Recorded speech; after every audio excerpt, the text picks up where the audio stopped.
Hey, boys and girls, welcome back to the Literature Lighthouse.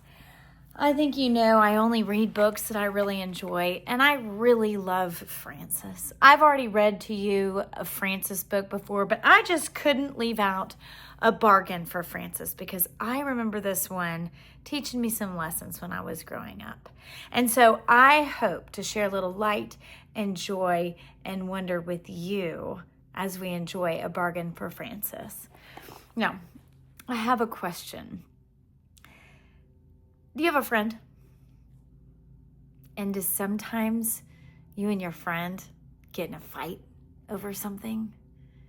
And sometimes you don't know how to move past it? Well, that is the story about Frances and her friend today. Something goes wrong in this story and they have to move past it to save their friendship. So are you ready? I'm ready. Here we go. This is A Bargain for Frances by Russell Hoban, pictures by Lillian Hoban.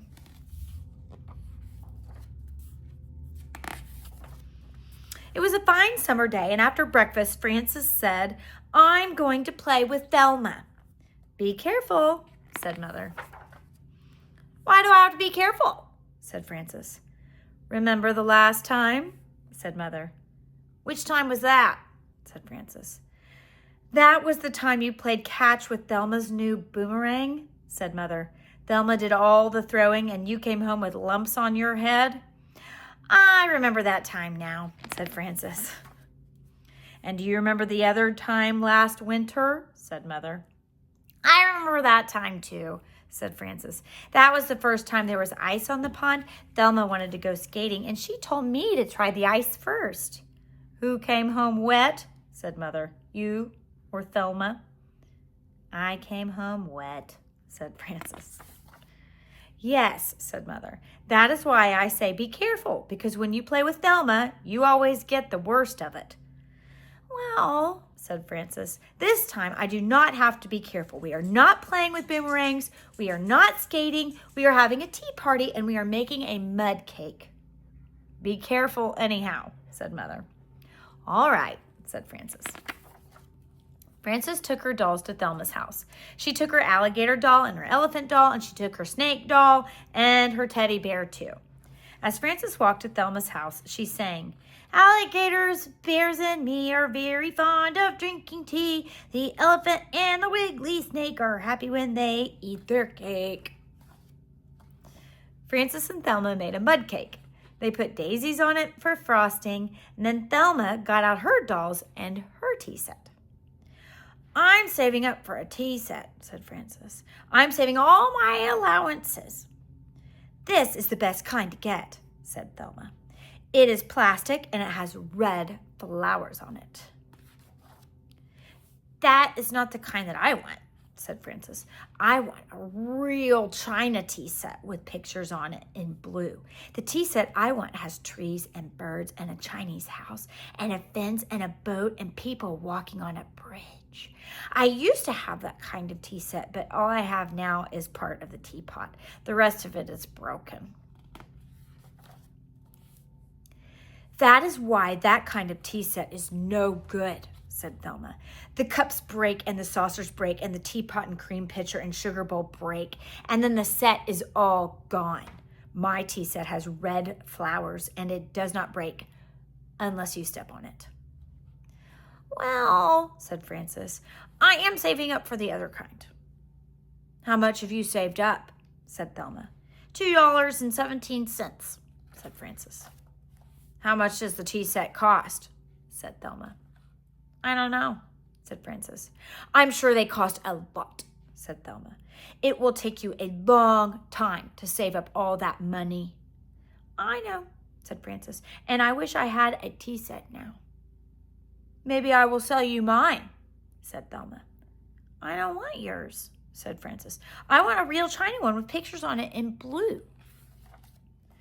"I don't think they make them anymore," said Thelma. "I know another girl who saved up for that tea set, and her mother went to every store and could not find one. Then that girl lost some of her money and spent the rest on candy. She never got the tea set. This is what happens. A lot of girls never do get tea sets. So maybe you won't get one. If I buy yours, I'll have the tea set, said Frances. You said you didn't want it, said Thelma.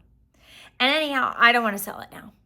Why not? Said Frances. Well, said Thelma, it is a very good tea set. It is plastic and that does not break. It has pretty red flowers on it. It has all the cups and saucers. It has the sugar bowl and the cream pitcher and the teapot. It is almost new and I think it costs a lot of money. I have $2.17, said Frances. That's a lot of money. I don't know, said Thelma. If I sell you my tea set, then I won't have one anymore. We can have tea parties at my house then, said Frances, and you can use the money for a new doll. Well, maybe, said Thelma. Do you have your money with you? I'll run home for it, said Frances. All right, said Thelma. I will think about it while you run home for your money. Frances ran home for her money, and when she came back, Thelma said, I will sell you my tea set. Frances gave Thelma her money. Thelma gave Frances her tea set. No backsies on this, said Thelma. All right, said Frances. No backsies. Frances went home with her tea set and her dolls, and she sang, A plastic pot can pour the tea for my dolls and friends and me, just as well as china. Red is just as good as blue. Plastic cups are all right too, just as good as china. When Frances got home, she showed the tea set to her little sister, Gloria.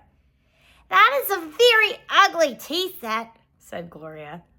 What's the matter with it? Said Frances. It's ugly, said Gloria. It's a nice tea set, said Frances. It's plastic, said Gloria. It has red flowers. It's ugly. I like the china kind with the pictures all in blue. You can't get that kind anymore, said Frances. They don't have them in the stores. Yes, they do, said Gloria. They have them now at the candy store. My friend Ida got one yesterday, and she showed it to Thelma. So Thelma knows they have them at the candy store. They cost $2.07.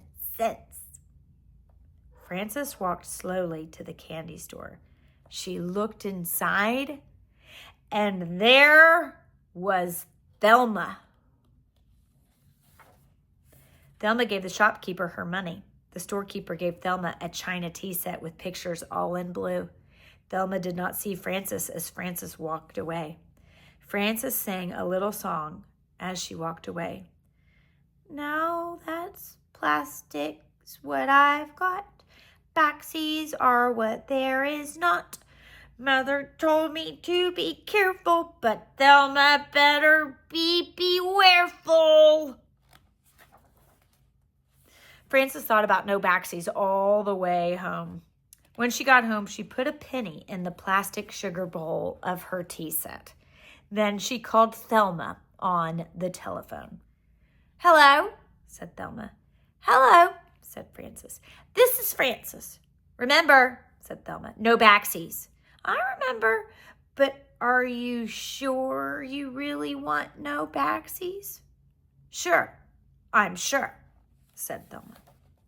You mean I never have to give back the tea set? Said Frances. That's right, said Thelma. You can keep the tea set. Can I keep what's in the sugar bowl too? Said Frances. What is in the sugar bowl? Said Thelma. Never mind, said Frances. No backsies. Goodbye. Frances hung up. Frances waited for the telephone to ring, and when it rang, she said, Hello. Hello, said Thelma. This is Thelma. I know, said Frances. I just remembered, said Thelma. I think I had something in the sugar bowl. I think it was a ring. Did you find a ring? Nope, said Frances. And I don't have to tell you what it is in the sugar bowl because you said no backsies. Well, said Thelma. I just remembered that I put some money in the sugar bowl one time. I think it was some birthday money. I think it was $2 or maybe it was $5. Did you find money? You said no backsies, said Frances. So I don't have to tell you. I don't have to say how much money is in the sugar bowl. Well, said Thelma, it is my money and I want it. Do you want backsies? Said Frances. Do you want your tea set back and you will give my money back? I can't, said Thelma, because I used the money for a new tea set. There's only a dime left over. I will give you the new tea set and the dime. The new tea set is the china kind you want. It has all the pictures in blue. You said they don't make that kind anymore, said Frances. This one was very hard to find, said Thelma, and I think it was the very last one in the store. All right, said Frances, bring it over. Thelma brought over the china tea set and the dime, and Frances gave back the plastic tea set. Then Thelma took the lid off the sugar bowl and saw the penny. That was not a very nice trick to play on a friend, said Thelma. No, said Frances, it is not. And that was not a nice trick you played on me when you sold me your tea set. Well, said Thelma, from now on I will have to be careful when I play with you. Being careful is not as much fun as being friends, said Frances. Do you want to be careful or do you want to be friends? I want to be friends, said Thelma. All right, said Frances. Then I will give you halvesies on the dime. Frances and Thelma went to the candy store with the dime. Frances bought bubble gum and Thelma bought lifesavers. Then they went back to Frances's house to skip rope. Gloria came out to turn the rope and skip too. You and Gloria can skip first, said Frances to Thelma. I will go last. Thelma skipped first, then Gloria, then Frances skipped, and she sang. 1 for plastic, 2 for china, 3 for yours and 4 for mine, 5 for tea and 6 for cakes, 7 for elephants, 8 for snakes. 9's a trip to the candy store, then comes 10 and 10 skips more. Backsies 1, backsies 2, backsies are no fun to do. Careful once, careful twice, being careful isn't nice. Being friends is better. Then Frances and Thelma shared their bubblegum and lifesavers with Gloria. The end. That was a bargain for Frances. What are some lessons that Frances learned in this? What are some lessons that Thelma learned from this? Do you think that Frances will think about being careful the next time she's with Thelma? Probably so. Do you think that Thelma is going to remember about the time that her friend had to be careful around her? Probably so. That's part of growing up and learning how to be a good friend. I hope you enjoyed it, and I hope you learned some things too. Have a great day. Bye-bye.